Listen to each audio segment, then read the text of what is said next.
tremendo estar acá compartiendo con ustedes el día de hoy, que me toca esta gran responsabilidad de compartir el mensaje del Señor. De verdad que es un gozo el que el Señor en su voluntad, ¿no? En su propósito, independientemente de situaciones, Él permita que estemos hoy acá.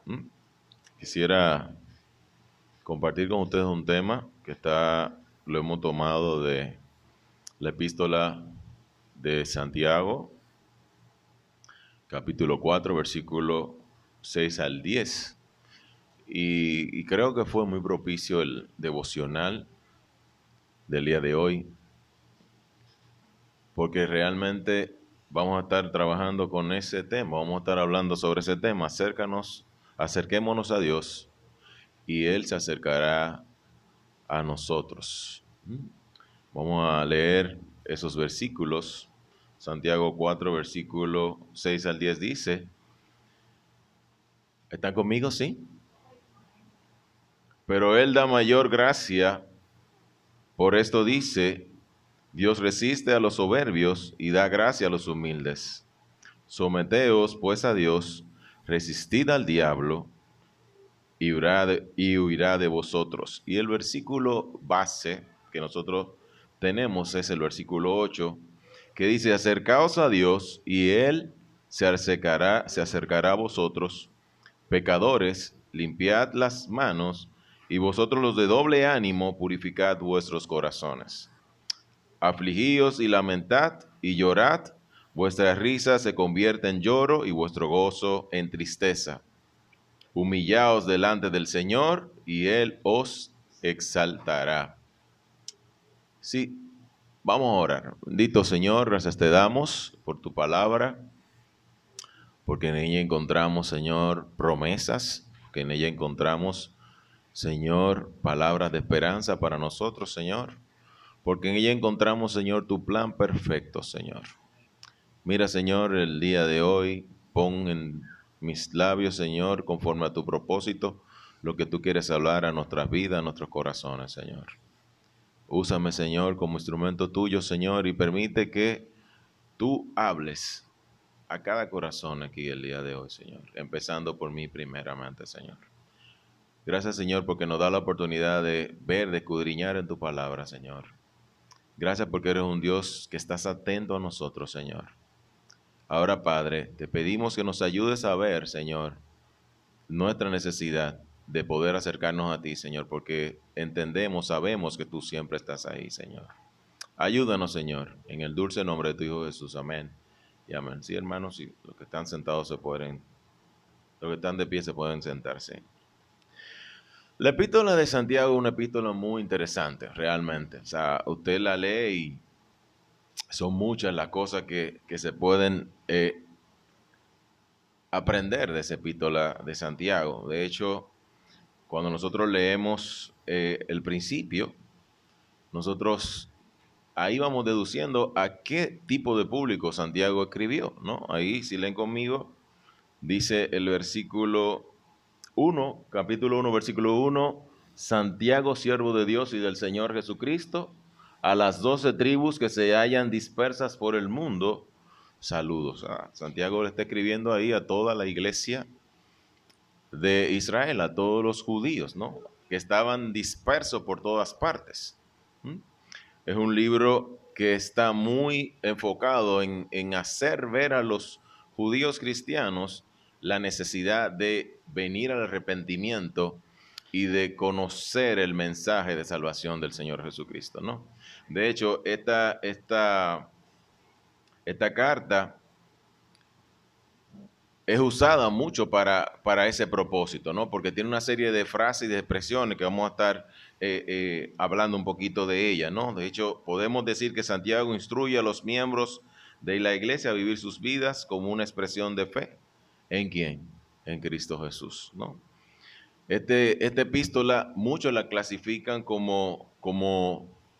un contenido muy de sabiduría, ¿no? La comparan mucho con el libro de Proverbios del Antiguo Testamento. De hecho, Martín Lutero define esta epístola como el libro de sabiduría práctica, porque tiene una serie de ideas, ¿no?, que se van planteando, que nos dan a entender a nosotros, nos hacen ver a nosotros cómo debemos de vivir como cristianos, ¿no?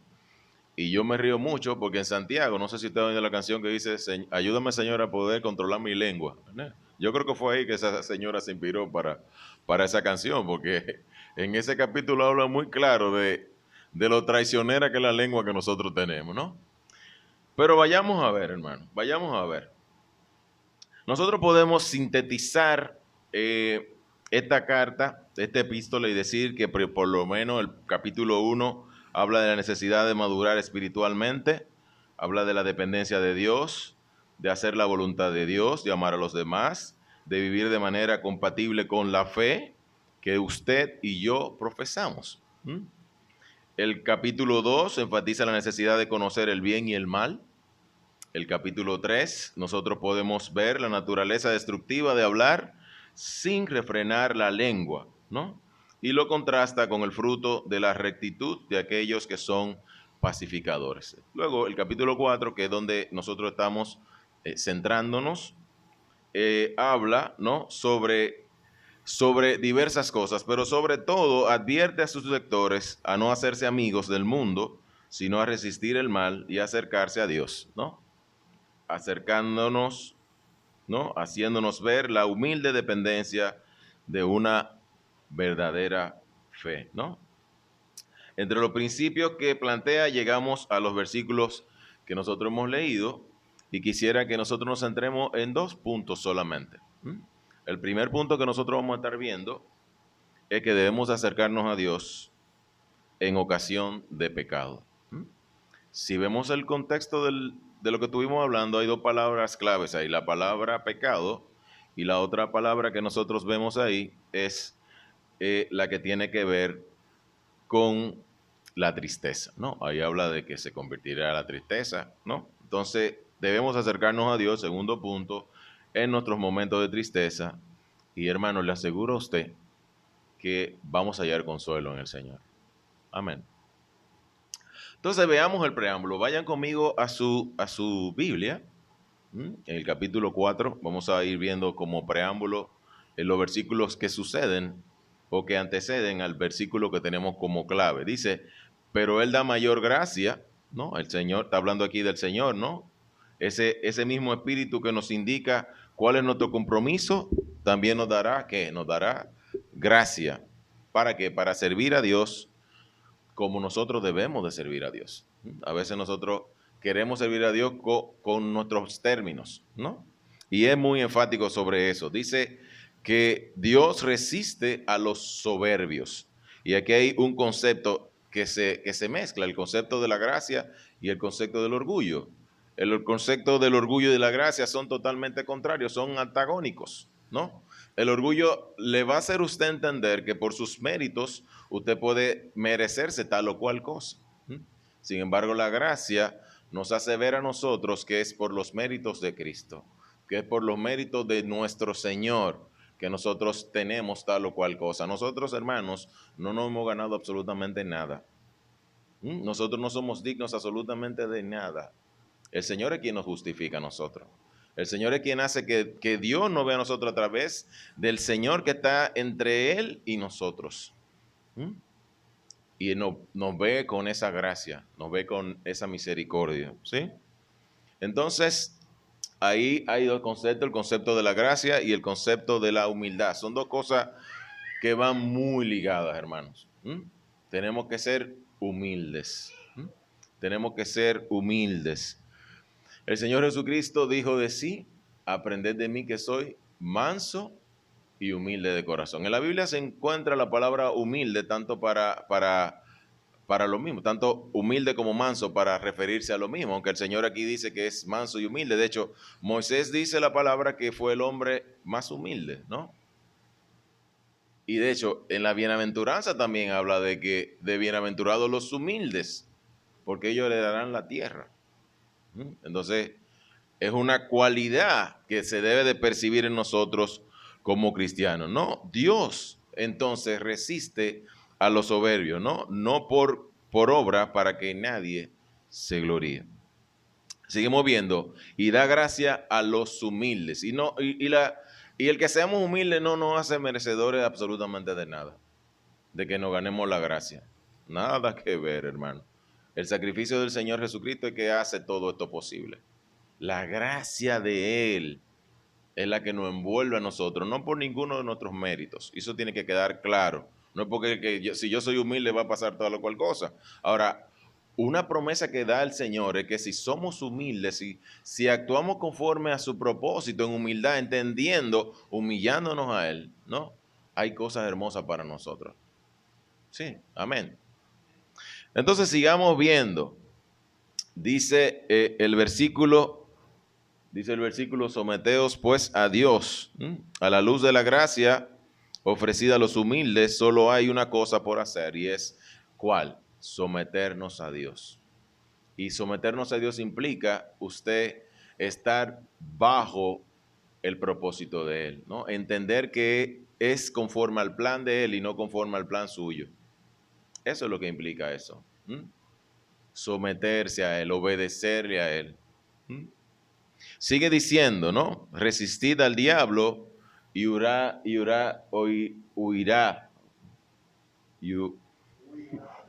de vosotros, ¿no? Dígame. Bueno, eso fue lo que quise decir. Y huirá de vosotros, ¿verdad? ¿Y qué hay ahí, hermano? Santiago no nos está invitando a nosotros a que hay que buscar un tercero para que usted recita a Satanás. No, nada que ver, hermano. Y no es con su fuerza ni con su poder. No, el Espíritu Santo que mora en usted es que va a hacer que eso pase. Por los méritos de Cristo. Porque ya el Señor venció a Satanás. No. Y conforme a eso, hermano, usted en plena dependencia de Dios, usted va a poder resistir al diablo. Y no es que usted está privando en que usted puede. Y que no, yo voy a estar buscando tentaciones porque el Señor me va a ayudar y yo voy a resistir al diablo. No, hermano. Nosotros, yo creo que tenemos un gran maestro en la Biblia y que nos enseñó a nosotros cómo es que nosotros tenemos que actuar.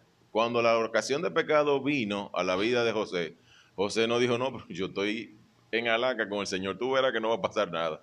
No, hermano, mire, José agarró y operación gallina. Nosotros no somos quienes para estar tentando a Satanás. Para nada. Para nada. Ahora, cuando usted está en ocasión de pecado, tenga pendiente y tenga claro que si usted está enfocado en Dios, si usted está dependiendo de Él en humildad y viviendo conforme a su propósito, por su gracia, usted va a poder resistir las enseñanzas del diablo. Amén. Y Él va a huir de usted porque usted es hijo del Señor. Y el Señor es que pelea por nosotros. Amén. Hay un amén grande ahí, pero la hermana Lidia siempre, ¿verdad?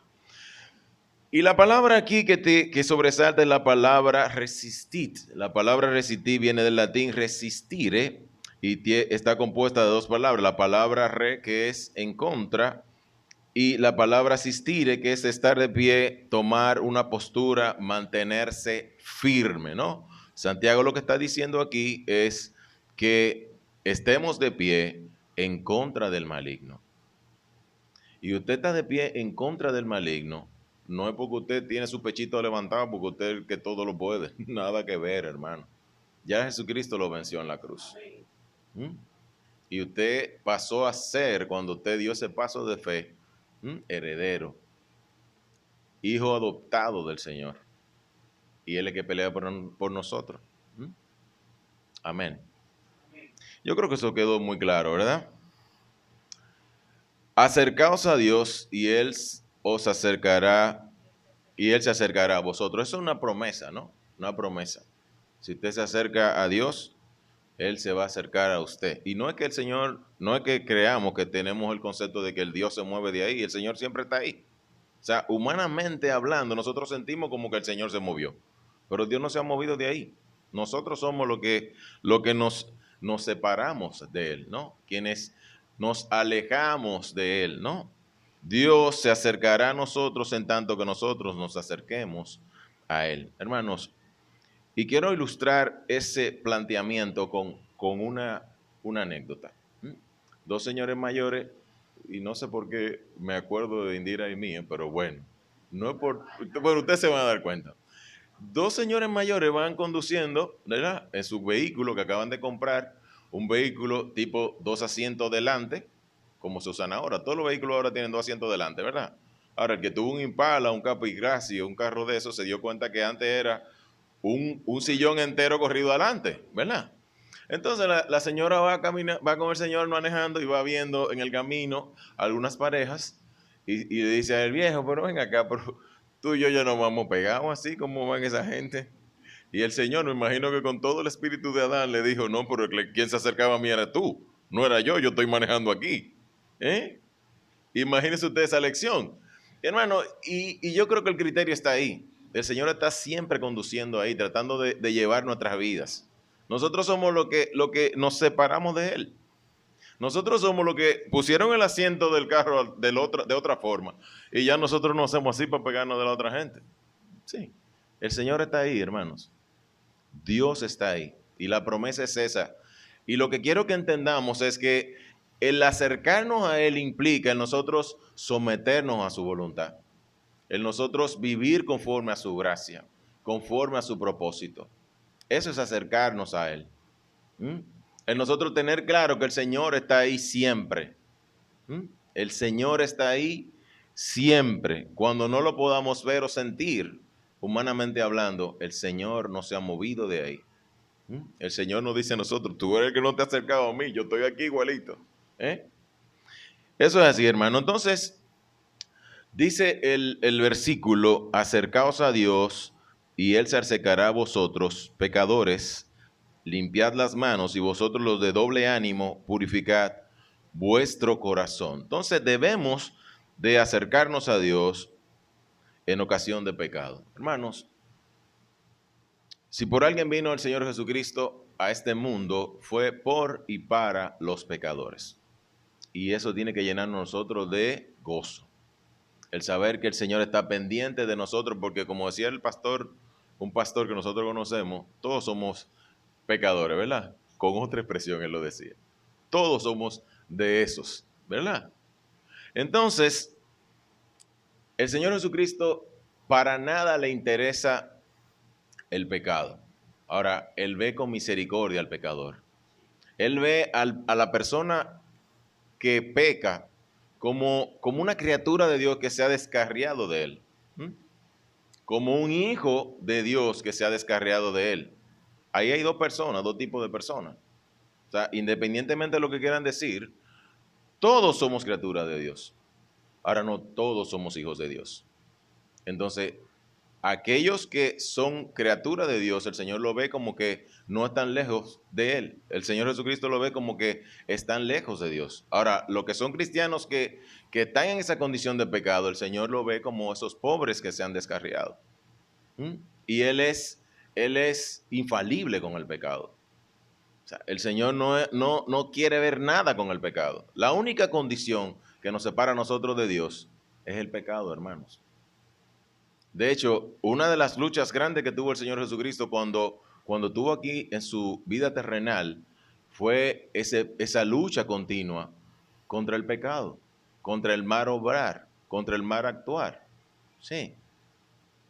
Entonces, tenemos que tener claro, hermano, que el Señor, independientemente de la situación de pecado en la que nosotros estemos, el Señor no nos va a rechazar. ¿Mm? El Señor no nos va a rechazar. El Señor está a la puerta llamándonos a nosotros, independientemente de la situación que nosotros tengamos. ¿Mm? Solamente tenemos que creer que el Señor, en su infinita gracia, en su infinita misericordia, nos va a perdonar. Independientemente del pecado que usted entienda que tenga, que usted diga, no, porque esto es tan grande que esto es como una guagua grande de esa onza que vean antes. No, hermano, independientemente de la situación que sea, el Señor nos va a perdonar. Solo tenemos que creerle a Él. En su infinita gracia vamos a obtenerlo. Acercarnos al Señor.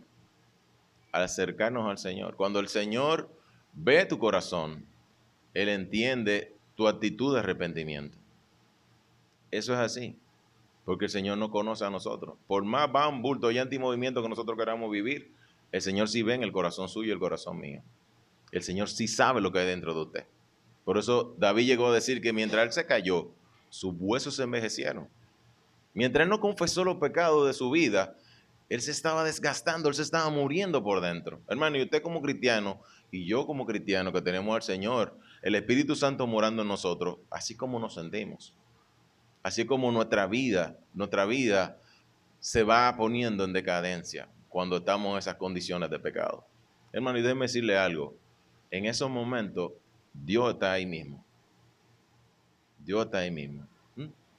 En esos momentos usted puede ir confiadamente de que el Señor lo va a perdonar, de que el Señor lo va a tomar entre sus manos y le va a dar a usted esa paz, ese alivio de que ese pecado ya no esté en su vida, porque usted lo confesó. Hace muchísimo tiempo yo aprendí eso, porque la Biblia lo dice. Ese pecado el Señor lo agarra y lo entierra, mire, donde nadie lo encuentra. Donde los peces no tienen ni ojo, por lo oscuro que está eso de allá abajo. ¿Mm?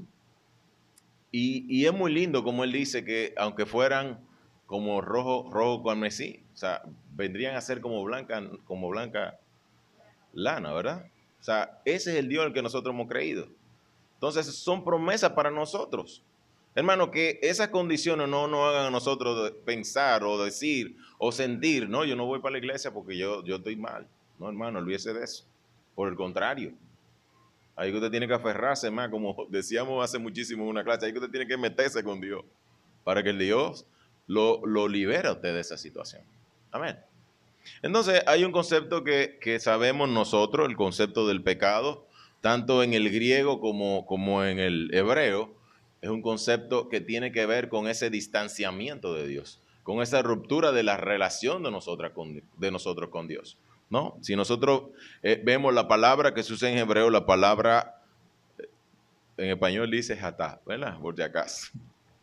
¿No? Esto significa no alcanzar una meta, no conseguir lo que se busca, no llegar a cierta medida, pisar en falso. Si lo vemos desde el punto de vista moral, significa ofender, faltar a una norma ética, infringir determinados derechos, desviarse del camino recto.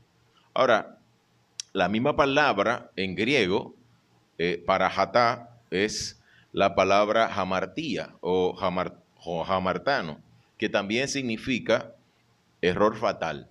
Eso los muchachos, error fatal, eso le suena mucho, ¿verdad? Defecto, fallar al blanco, errar al blanco, ¿no? Eso es casi siempre la definición que damos cuando nos preguntan sobre el pecado, ser privado de algo, ¿no? Eso tiene que ver con eso. La idea de ruptura es acentuada por todos los profetas en la Biblia. De hecho, el pecado se ve como una negativa, obedecer una orden o seguir una llamada, ¿no? Es nosotros saber cuál es la voluntad de Dios y no hacerla. Hermano, ¿y cuál es la voluntad de Dios? Busque su Biblia para que usted vea cuál es la voluntad de Dios. Amén. No hay que esperar un sueño, una revelación, nada de eso hay que esperar. La voluntad de Dios está ahí. Entonces, cuando usted actúa contrario a lo que dice la palabra de Dios, usted está desobedeciendo, usted está rompiendo esa relación con Dios. Usted está separando. Eso fue lo que hizo Adán. Adán desobedeció, rompió esa relación. Sí, y por eso es que cuando nosotros pecamos, actuamos igualito que Adán, que queremos escondernos. Queremos escondernos de Dios. Sí, eso pasa así. Y si el pecado fuera bueno, porque no se hace a lo público, no se hace a lo claro. Casi todo lo que está malo, la gente se esconde para hacerlo, ¿sí o no? Eso es así. Entonces, ¿qué dicen los profetas? Por ejemplo, por lo menos 4 profetas estaba viendo. El profeta Amós lo ve como ingratitud. Isaías lo ve como orgullo. En Jeremías está la falsedad oculta en el corazón. En Ezequiel nosotros lo vemos como la rebelión declarada. O sea, en cada uno de esos profetas nosotros vemos el concepto del pecado y todo tiene que ver con esa ruptura de esa relación. Y algo muy importante, hermanos, el pecado tiene mucho que ver con el actuar consciente. Sí, eso no es de que si yo que no, usted está claro que usted lo está haciendo mal. Sí, me doy a entender. Usted está claro que no es así que tiene que hacerlo, pero usted lo hace. Entonces, ahí está el concepto más que claro del pecado. O sea, algo consciente, no diga que fue sin querer, no, nada que ver. Usted está consciente de lo que usted está haciendo. Sí. ¿Me di a entender? Sí, ok. Por todo esto, el Señor es fuerte, ¿no? Es duro cuando habla respecto a aquellos que son transgresores de su ley, transgresores de sus mandamientos. En Éxodo capítulo 20, ¿no? El libro donde nosotros encontramos el Decálogo. ¿Cómo se le llama a aquellos que son transgresores? Aquellos que no cumplen la palabra de Dios. Lo ve como personas que odian a Dios. En contraste con aquellos que lo que cumplen el mandamiento se ve como aquellos que aman a Dios. Ustedes lo que aman, ustedes lo que odian. ¿Mm? Ustedes lo que entienden lo que está mal, o ustedes de lo que actúa conforme a lo que usted entiende. Hermano, y miren, nadie es santo. O sea, todos pecamos. Absolutamente todos pecamos. Pero tenemos que tener claro que el Señor está ahí. No nos alejemos del Señor porque tenemos condiciones de pecado. Esa es la idea de este punto. Sí. Entonces, la pregunta que deberíamos de hacernos es, ¿cómo trata Jesús a los pecadores? Jesús distingue perfectamente el pecado del pecador. ¿Mm? Y a usted y a mí nos ve como esos corderitos que necesitan agarrarlo entre los brazos, como aquella parábola de la oveja perdida, tomarle en los brazos, limpiarle las heridas y ve, mi hija, que yo te voy a cuidar. Sí, te voy a llevar a redil. O sea, tú te pusiste de cabezona, pero ven, que tú eres mi hija. ¿Eh? Así como el Señor, así es como el Señor ve a los pecadores. El pecado nada que ver, pero el pecador sí. Y así es que nosotros tenemos que ver también a las personas. El Señor no hizo acepción de personas con nadie. A ustedes se le presenta una gente al lado con fachada de delincuente y usted agarra y lo menos que usted piensa en predicarle a esa gente del Evangelio del Señor. ¿Sí o no? No me respondan, hermano, ¿verdad? O sea, haga su mea culpa. Pero eso es así. Una mujer que usted ve media desaliñada, con una ropa media incómoda, ¿eh? Y eso tiene que ponernos a pensar a nosotros como cristianos. Porque independientemente de la condición que usted tenga, el Señor va por usted como esa oveja, ¿verdad? Y la busca. Y nosotros estamos aquí con un propósito como cristianos muy claro y definido. De hecho, por el mismo Señor Jesucristo. ¿Mm? Ir por todo el mundo y predicar el Evangelio. ¿A quién? A los que se ven bonitos. ¿Eh? A los que están pinchitos. A los que no tienen aspecto de situaciones. ¿Mm? O como que dice, a toda criatura. A toda creación de Dios. ¿Hay un amén grande? Amén. Eso es así. Sí, estamos claros. Pero hermano, estamos hablando de nosotros como condición de pecadores. Vamos a seguir dándole para que no vaya a hacer cosas, ¿verdad? De hecho, nosotros nos podemos preguntar a la luz de la Biblia, ¿qué hizo Jesús? ¿Qué hizo Jesús con los pecadores mientras estuvo aquí en la tierra en su ministerio? Pensemos en eso. Cuando el Señor estuvo aquí en la tierra, el Señor trató de forma exquisita a todo ser humano. Vio sus necesidades físicas, vio sus necesidades espirituales y actuó en consecuencia. De hecho, el Señor Jesucristo, sin importar lo que dijeran, lo vimos con mujeres adúlteras, con mujeres pecadoras, ¿no? Prostitutas, lo vimos con publicanos, o sea, con gente rica, con gente pobre. ¿Con quién nosotros no vimos al Señor Jesucristo? Independientemente de lo que dijeran.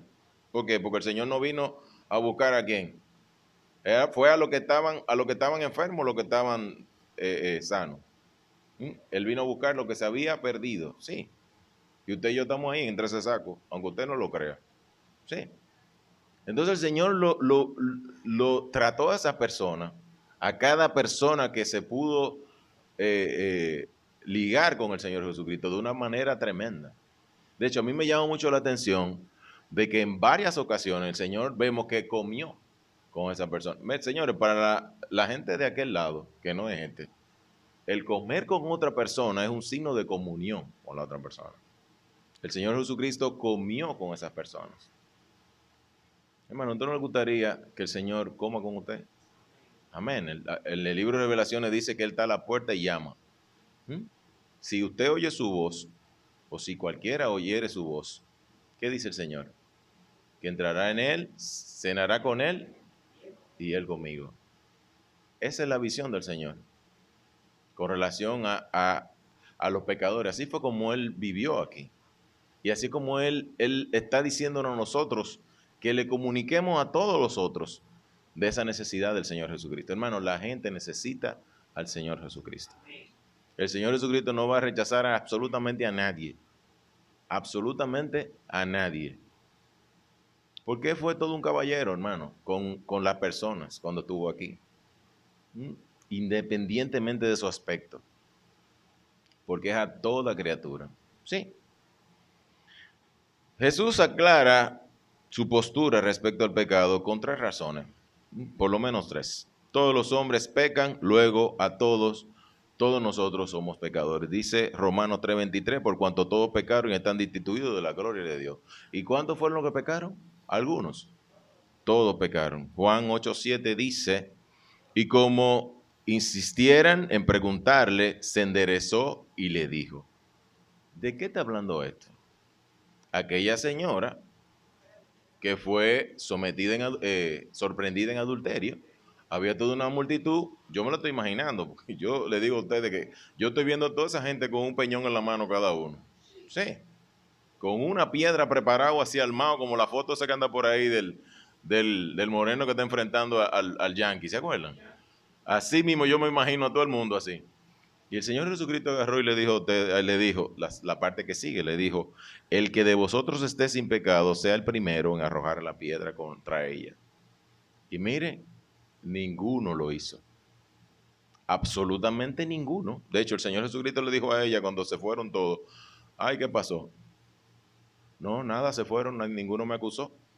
Ah, pues yo tampoco te acuso. ¿Y qué le dijo? Vete y no peques más. Hermano, la clave es esa. Entender en nuestra vida que usted a capa y espada tiene que no pecar más, buscar la forma de no pecar más. ¿Sí? Y no le estoy diciendo que no va a hacerlo, no, pero la idea es esa, hermano. El Señor Jesucristo nos llama a nosotros a no pecar más.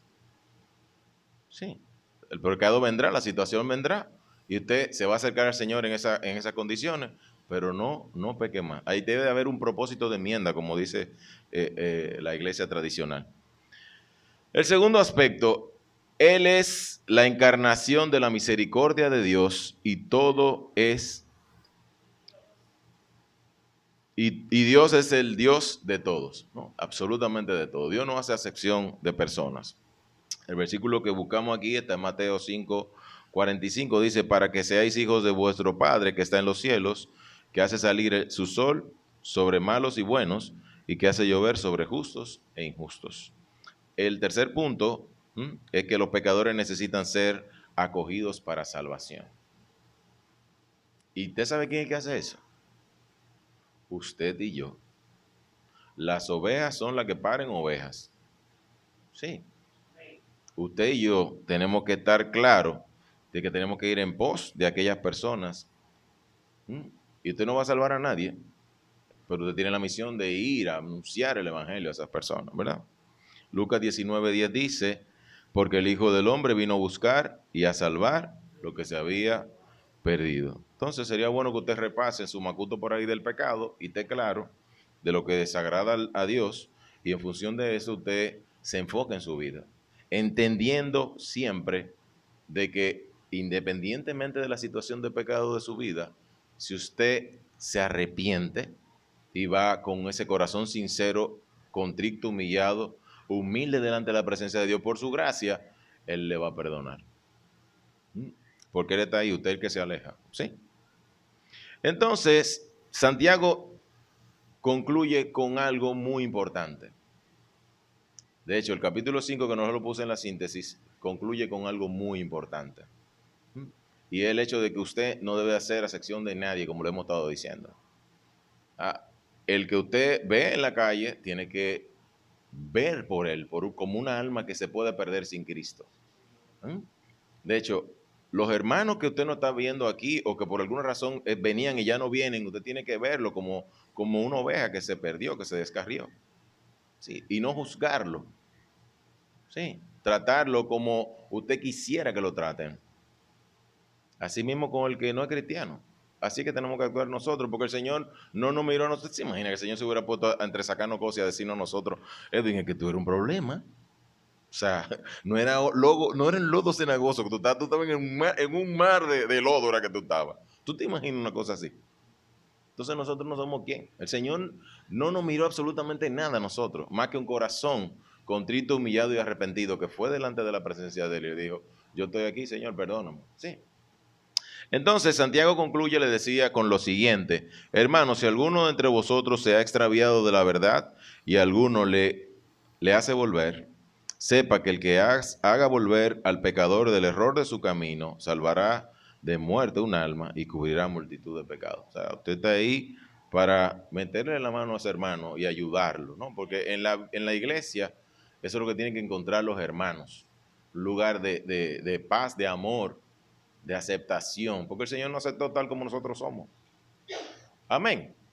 Amén. Bueno, pues seguimos entonces para adelante. El versículo 9 dice, afligíos y lamentad y llorad, vuestra risa se convierta en lloro y vuestro gozo en alegría. Aquí hay un concepto. El concepto es el que debemos de acercarnos a Dios en nuestro momento de tristeza y en Él hallaremos consuelo. ¿Mm? La tristeza va a venir. Y como nosotros hemos estado hablando con respecto al pecado, vamos a ver de esos momentos de tristeza que vienen producto de nuestra condición de pecado, ¿sí?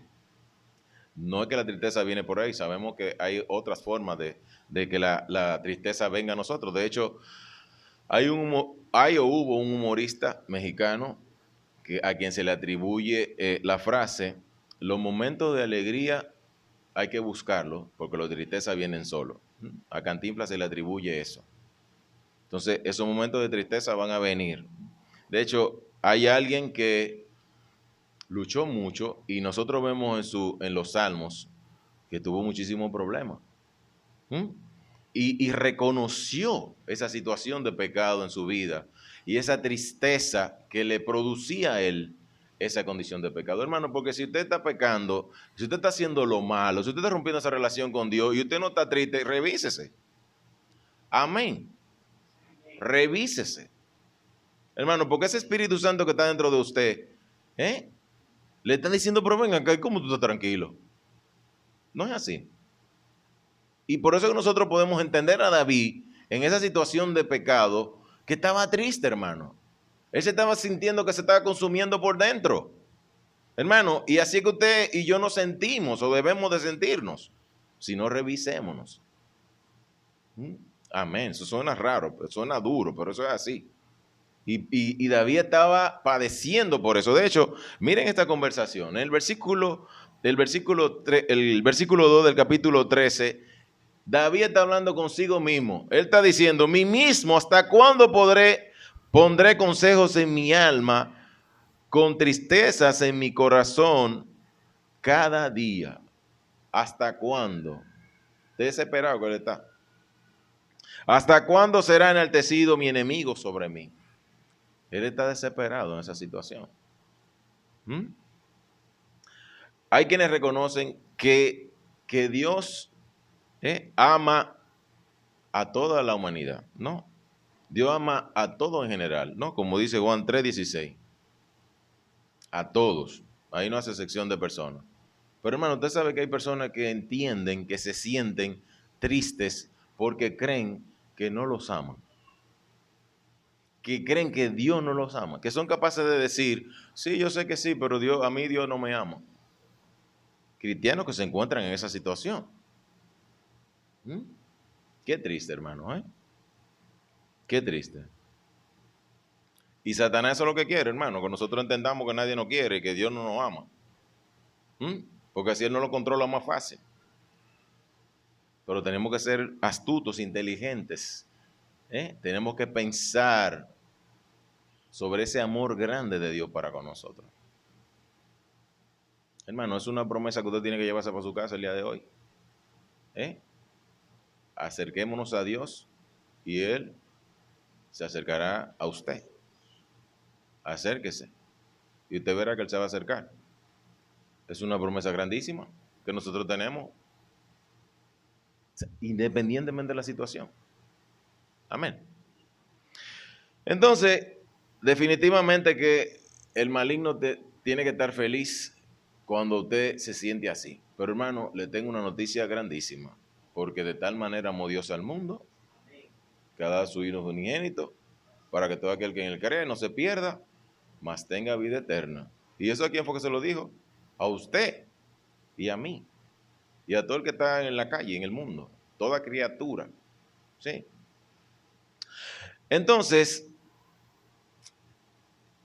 yo quiero decirle algo. Si el caso que estamos hablando, que es como medio extremo, es así, hay un versículo tremendo que dice que toda la escritura es inspirada por Dios y es útil para enseñar, para redarguir, para corregir, para instruir en justicia. Cuando están en esas situaciones, apele a su Biblia. Busquen ese manual que usted va a encontrar ahí todo lo que usted necesita. Y tenga pendiente también lo que dice 2 Corintios 10:4, porque las armas de nuestra milicia no son carnales, sino poderosas en Dios para la destrucción de fortaleza. El Dios que usted cree, en el que usted cree, es un Dios grande, un Dios poderoso, pero más que poderoso, todopoderoso. Amén. Y Él va a poder contra lo que sea que usted le esté produciendo ese malestar, esa tristeza. La Biblia dice, haremos que nuestro corazón se sienta seguro delante de Dios, incluso si nuestro corazón nos condena, porque Dios es más grande que nuestro corazón y Él lo sabe todo. Porque Dios es siempre fiel y como David concluye, nuestra confianza en Dios sí tiene un fundamento. El Salmo 13, 5, 6 dice, mas yo en tu misericordia he confiado. ¿A dónde usted tiene que confiar? En la misericordia de Dios. Mi corazón se alegrará en tu salvación. El gozo de esa salvación debe de fortalecerlo a usted, ¿verdad? Cantaré a Jehová porque me ha hecho bien. En los momentos de dificultad, debemos de cantar, alabar al Señor con gozo. Hermano, pero ¿cómo va a ser eso? Hermano, usted como cristiano, muchos de aquí, yo estoy seguro que lo han experimentado. Y le han dicho, pero tú tienes que estar como loco con tantas situaciones y tú cantando y alabando al Señor. Sí. Esa es la vivencia de nosotros como cristianos. En el Salmo 16, David se regocija en su destino como un seguidor del único verdadero Dios, incluyendo una hermosa heredad, versículo 6, y el gozo, la alegría y la confianza, versículo 9, mientras que aquellos que rechazan a Dios y siguen a otros dioses, se les multiplican los dolores, versículo 4. ¿No? El Señor, David está acá hablando sobre esa situación, pero David también soportó un aumento de dolor cuando se encontraba fuera de las bendiciones de Dios a causa del pecado. El Salmo 31, versículo 10 dice, porque mi vida se va desgastando de dolor y mis años de suspirar. Se agotan mis fuerzas a causa de mi iniquidad y mis huesos se han consumido. Yo no sé si usted entiende la segunda parte de este versículo, ¿no? Lo voy a leer. Dice, porque mi vida se va gastando de dolor. Ahí hay tristeza, ¿verdad? Y mis años de suspirar. Entonces, esa última parte dice, se agotan mis fuerzas a causa de mi iniquidad. Hermano, ¿y qué es la iniquidad? Es el pecado. Es el mal obrar. No. ¿Y qué le está pasando a él? O sea, él está cansado, hermano. Él se siente débil por esa situación.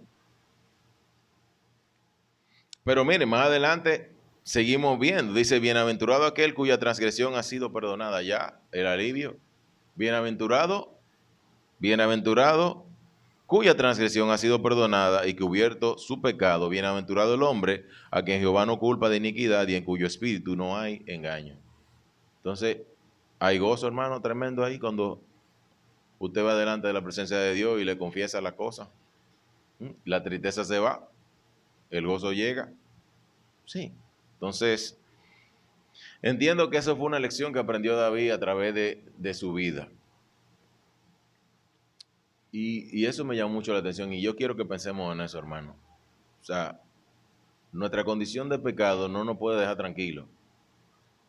Nuestra condición de pecado no es verdad que nosotros vamos a estar en gozo. Como cristianos eso no es verdad. O sea, mire, hínquese, arrodíllese en el lugar que usted tiene para hacerlo y hable con Dios. Trate con Él para que Él trate con usted. Porque el Señor no se aleja. Usted es el que tiene que acercarse a Dios. ¿Mm? Para que le haga ver. Porque tal vez usted tiene una raíz de amargura tremenda dentro de usted. Mire, le voy a poner ese tema para que lo estudie en su casa. La raíz de amargura, hermano, nos atrasa muchísimo como cristianos. Y usted sabe que hay cristianos que viven con una raíz de amargura, que es una cosa que tú ven acá, pero tú no eres de qué cristiano. O sea, viven con una cuestión con gente que es una cosa impresionante. Y el otro tranquilito, el otro ni se entera de eso, y usted muriéndose solo. ¿Mm? Entonces, investigue, estudie en su Biblia sobre la raíz de amargura. Porque mucha gente vive así, y somos cristianos. Y somos de qué cristianos. Sí. Entonces, David, yo entiendo que triunfó con relación a ese aspecto de su vida, ¿no? Quisiera avanzar ya para terminar y quisiera ver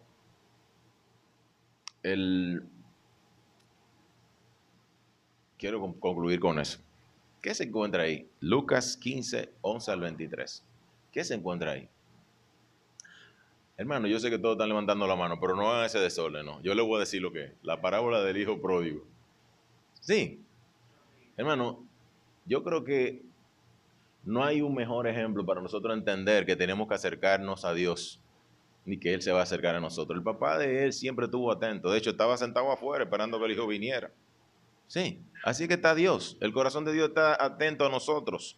Independientemente de nuestras iniquidades, el Señor está esperando que usted y yo vayamos en arrepentimiento a Él. La conclusión de este muchacho después de su travesía fue que no había un lugar mejor en el mundo que el de su papá. Sí, mira, yo puedo ir como en condición de jornalero, pero el mejor lugar del mundo es el de mi papá. Hermano, y miren lo interesante.